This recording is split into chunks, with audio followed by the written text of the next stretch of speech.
in the world, that is to say the world nations. And he comes from an area in the northwest of Italy. He's a senator, and many times he stands up in the Senate to read the Bible.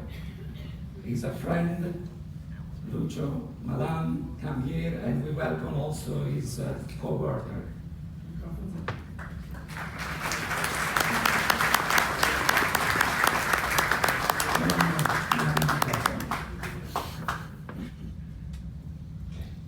Thank you very much. It's a great honor for me to be before such a beautiful assembly. I say I never spoke at the United Nations, but this is the United Nations.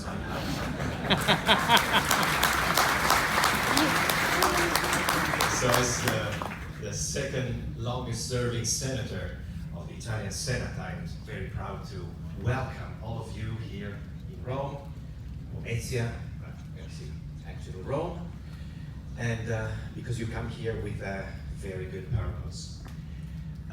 As a member of parliament, as a politician, I like to say that politics is very different from faith. Thank God. And sometimes the confusion is not much about the issues, but is about the approach. Faith means what Eliseo has told us, that is, ask God what He wants from us. How can I obey to His command?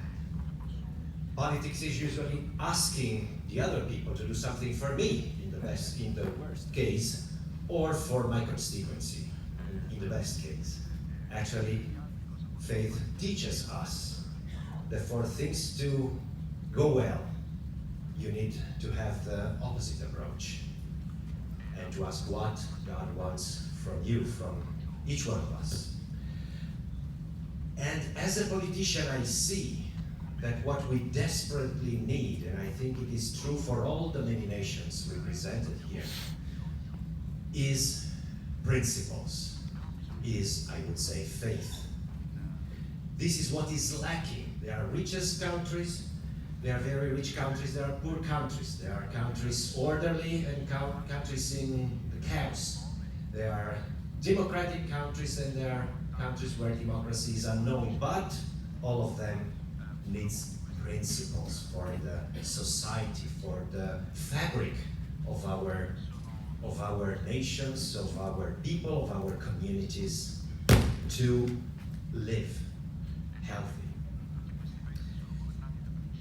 Another point, very important, that is about, it is requested from, say, the states, the governments, and everybody who has the power to do something in that direction, that is freedom of religion.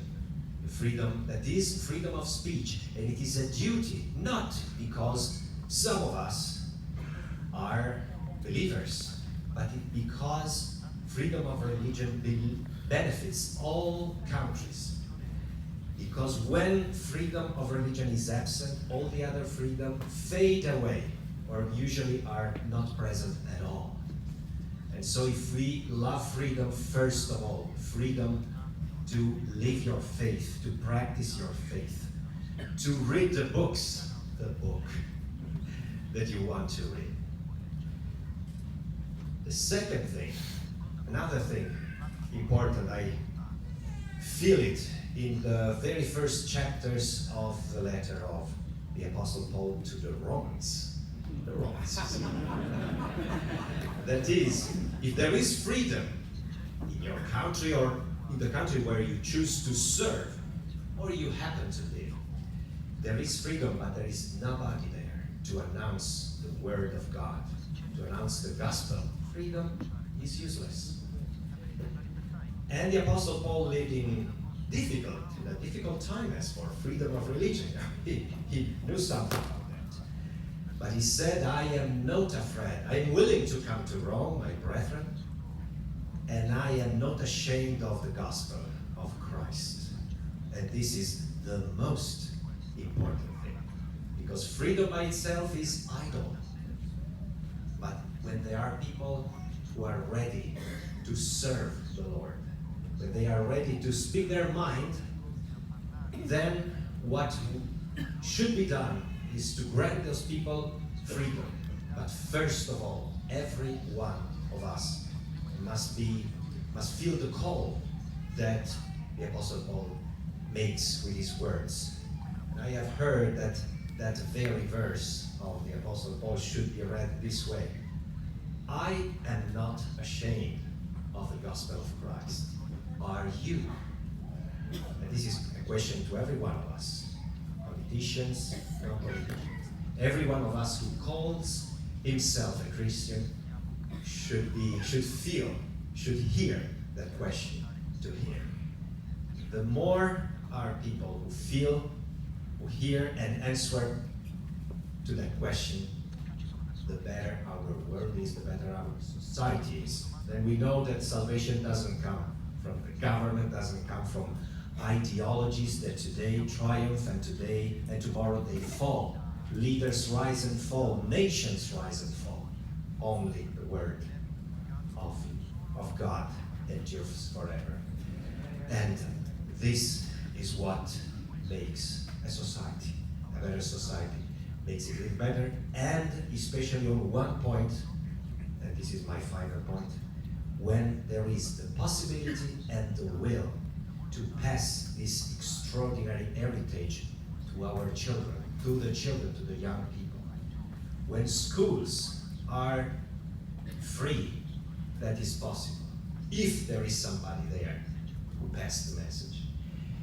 But when schools, even in the so-called, and not only so-called free countries, when schools with the name of being above any kind of denomination, they actually teach atheism, and then they tolerate religions in the sense that they teach to our children that they are all equal in the sense that they are all equally false.